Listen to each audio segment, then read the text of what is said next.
અરે ઓછું નાક પણ અસલી નાક. MDH કાશ્મીરી લાલ મરચાની પાવડર. MDH. આત્મનિર્ભર ભારત અને હરિત ઉર્જાની દિશામાં દેશે વધુ એક ગૌરવપૂર્ણ પગલું ભર્યું. ગુજરાતના ગોરજમાં આવેલા મુનિ સેવા આશ્રમે એવી સિદ્ધિ હાંસલ કરી કે જે માત્ર દેશમાં નહીં પરંતુ વિશ્વમાં ચર્ચાનો વિષય બની ગઈ છે. હોસ્પિટલ, રસોઈ અને સ્ટીમ આધારિત સેવાઓ માટે હવે લાકડું, ગેસ કે વીજળી નહીં પરંતુ સીધા સૂર્યની શક્તિનો ઉપયોગ થશે. ગોરજના મુનિ સેવા આશ્રમમાં દુનિયાની સૌથી મોટી સૌર ડીશ સફળતાપૂર્વક કાર્યરત કરવામાં આવી, જે પર્યાવરણ અને અર્થતંત્ર બંને માટે ક્રાંતિકારી સાબિત થશે. આ આશ્રમમાં અગાઉ રોજે રોજ આશરે 1000 કિલો લાકડાનો ઉપયોગ થતો હતો. લાકડાની ભારે માંગને કારણે ખર્ચ વધતો હતો અને પર્યાવરણ પર પણ ગંભીર અસર પડતી હતી. પરંતુ હવે સૌર ડીશ કાર્યરત થતાં લાકડાનો ઉપયોગ સંપૂર્ણપણે બંધ થશે. કાર્બન ઉત્સર્જનમાં ઘટાડો થશે અને હરિત ભવિષ્ય તરફ એક મજબૂત પગલું ભરાશે. આપણી જે પાછળ ડીશ છે અત્યારે 500 સ્ક્વેર મીટરની છે, એટલે તમે 25 મીટર ડાયામીટર તમે વિચાર કરો તો એ એકચ્યુઅલી 7 માળા જેટલી ઊંચી થઈ જાય. અને આખી ડીશનું વજન છે 26 ટન એટલે 26,000 કિલોગ્રામ. અને તમે જોઈ શકો છો જે પાછળ જે છે તે પાટા ઉપર આખી આ જે ડીશ છે જેમ સૂરજમુખીનો ફૂલ ફરે સૂર્ય સાથે, એવી રીતે આ ડીશ પણ સૂરજ જેમ ફરે એવી રીતે આખી ડીશ ઈસ્ટથી વેસ્ટ ફરે અને નોર્થ ટુ સાઉથ પણ ફરે, એટલે એને અમે ડ્યુઅલ એક્સિસ ટ્રેકિંગ કહીએ. અને એમાં આપણે જે પ્રિન્સિપલનો વર્કિંગ પ્રિન્સિપલ બહુ સિમ્પલ છે. જેવી રીતે આપણે ગિલોરેકાથી લાકડું કે કાગળ બાળીએ એવી જ રીતે આના ઉપર બધા અરીસા લાગેલા છે. અને અરીસાનું કામ છે બધા સૂર્યના કિરણો જે આવે એના પર તે બધાને એક જગ્યાએ એકત્રિત કરે અને એના લીધે ટેમ્પરેચર બહુ વધી જાય. આપણે જણાવી દઈએ કે આ સૌર ડીશ ઓછી જમીનમાં સ્થાપિત થઈ શકે છે, જે હોસ્પિટલ જેવી સંસ્થાઓ માટે અત્યંત ઉપયોગી છે.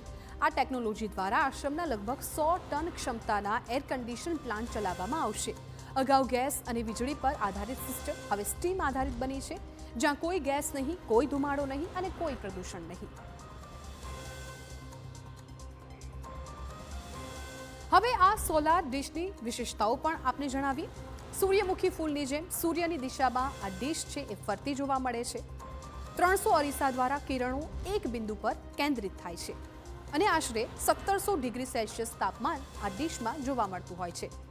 ઊંચાઈની જો વાત કરવામાં આવે તો લગભગ 7 માળ જેટલી ઊંચી આ ડીશ હોય છે અને સંપૂર્ણ ઓટોમેટિક સિસ્ટમ પર આધારિત હોવાનું પણ કહેવાય રહ્યું છે.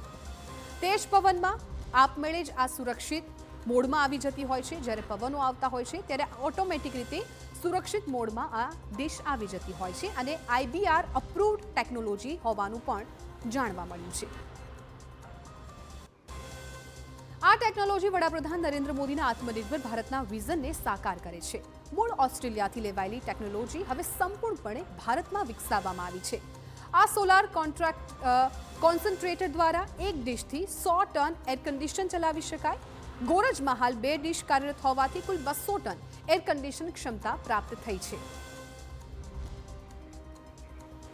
સૂર્યની શક્તિથી ચાલતી આ ડીશ પર્યાવરણ સંરક્ષણ, આર્થિક બચત અને આત્મનિર્ભર ભારતનું જીવંત ઉદાહરણ બની છે. આ મોડેલ ભવિષ્યમાં દેશભરની હોસ્પિટલ્સ અને સંસ્થાઓ માટે પ્રેરણા સ્ત્રોત બનશે, જ્યાં વિકાસ પણ થશે અને પ્રકૃતિનું સંરક્ષણ પણ થશે. ત્યાં આપણે શું કહી રહ્યું છે કે આપણે એક બોઇલર મૂક્યું છે. બોઇલર એટલે નથી પણ એક પાઇપ હોય જેમાંથી પાણી ફરતું હોય, તો થાય શું કે પાણી જે અંદર આવે તો હાઈ ટેમ્પરેચર લીધે પાણી તરત વરાળમાં થઈ જાય એટલે સ્ટીમમાં થઈ જાય અને સ્ટીમ પછી આપણે એમાંથી નીચે આવે છે. પછી સ્ટીમ થયા ત્યારે આપણે અહીંયા હોસ્પિટલમાં એ લોકો પહેલાં લોન્ડ્રી ચલાવતા હતા, રસોઈ કરતા હતા અને અત્યારે એક ડીશથી 100 ટનનું એર કન્ડિશન ચાલી શકે. એટલે આપણે નાનું આપણે ઘરમાં અમે રહેતા હોઈએ તો આપણે ઘરનો જે એસી હોય એક રૂમમાં 1 ટનનું કે 1.5 ટનનું હોય તો ત્યારે એવી રીતે 100 ટન એટલે 100 એસી ચાલી શકે એટલી જ શક્તિ ચાલી છે. MDH ચણા મસાલા. હવે છોલા હોય કે ચોળા, સફેદ ચણા હોય કે કાળા ચણા, બધું મજેદાર બનશે.